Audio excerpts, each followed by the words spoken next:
In 2024, an animated series did what most big-budget Marvel movies couldn't. It made fans cry, rage, and beg for more, all in 10 episodes. X-Men 97 reminded the world why mutants matter. It gave us one of the most devastating moments in Marvel animation history. It introduced one of the most terrifying villains Marvel has ever put on screen. And it ended on a cliffhanger so massive that Season 2 has an almost impossible act to follow. With Season 2 arriving this summer on Disney+, there's one question every fan needs to answer. Do you actually remember everything? Here's the complete Season 1 breakdown. When X-Men 97 begins, the X-Men are already in crisis. Professor Charles Xavier, the man who built the dream of peaceful coexistence between humans and mutants, is gone.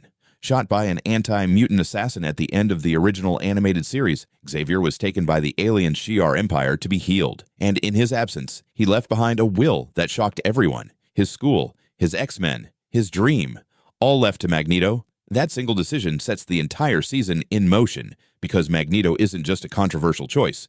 He's a man who has spent his entire life believing that humans and mutants cannot coexist peacefully. He has fought against everything Xavier stood for, and now he's supposed to protect it. The team reacts exactly how you'd expect. Cyclops is furious. He has spent years being groomed as Xavier's successor, and now a former enemy has taken that from him. Rogue is struggling with unresolved feelings for Gambit. Jean Grey is pregnant with Cyclops' child, except she's not really Jean.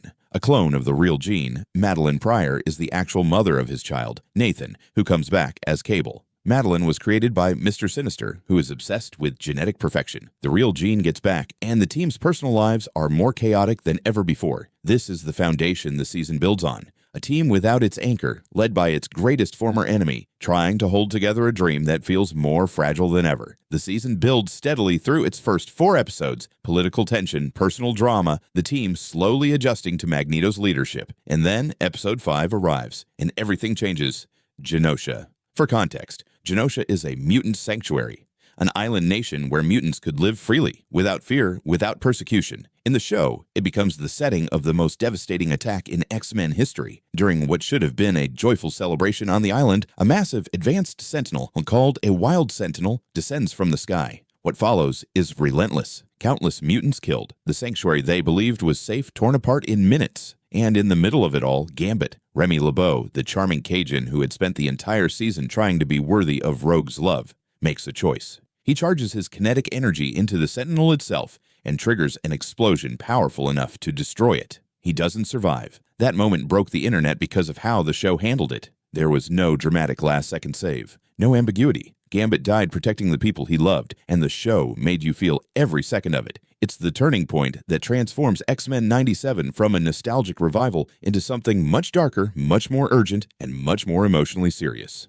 Now let's get to Bastion, the villain behind the Genosha massacre and the season's central threat. Bastion is a hybrid of human and Sentinel technology, cold, calculated, and utterly convinced that mutants represent an existential threat to humanity. His plan, Operation Zero Tolerance, is a coordinated global campaign to eliminate mutants at a scale never attempted before. But what makes Bastion genuinely terrifying isn't his power, it's his method. Rather than giant robots, Bastion creates prime sentinels, ordinary humans secretly converted into living weapons using the techno-organic virus. Your neighbor, your coworker, anyone could be one without knowing it. It's a horror premise dressed up as policy, and it works because Bastion has convinced the humans around him that they're being protected, not weaponized. In Episode 8, Bastion lays out his justification with chilling calmness in front of a government official, Dr. Cooper. In 100 years, mutants will outnumber humans 10 to 1. Generations after that, human extinction. He describes the Genosha massacre as time management and moves on like he's presenting a quarterly report. That line, time management, is one of the most unsettling moments in the entire season